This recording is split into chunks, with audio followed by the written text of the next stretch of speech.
Good evening, everyone. The nation's first COVID-19 vaccine will now be distributed across the country.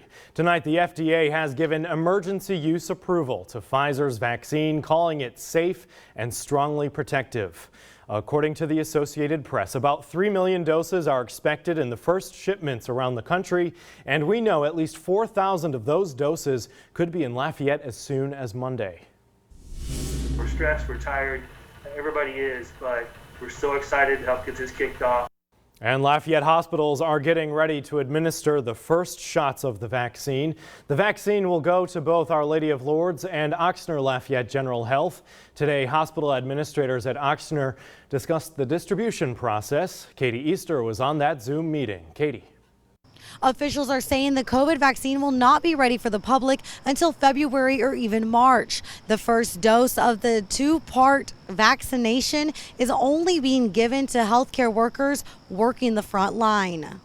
Healthcare workers are, if they continue to get sick, then we don't have even a place for people who have infection or every other healthcare need to go to.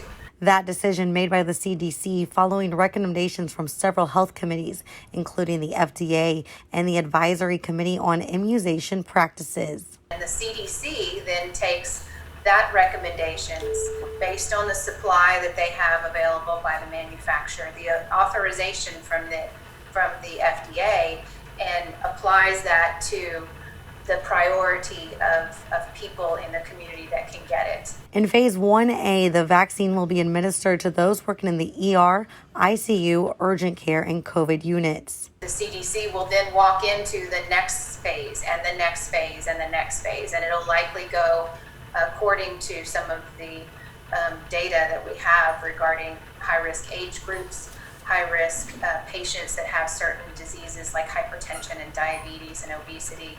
Doctors at Oxnard say they're looking forward to the arrival. Look at this as a wonderful tool, and this is an amazing time in our life to have a tool like this to be able to change the course of this pandemic. Officials at Oxnard say they are expecting a second shipment of the vaccination to come 1 week later. In Lafayette, Katie Easter, KATC TV3.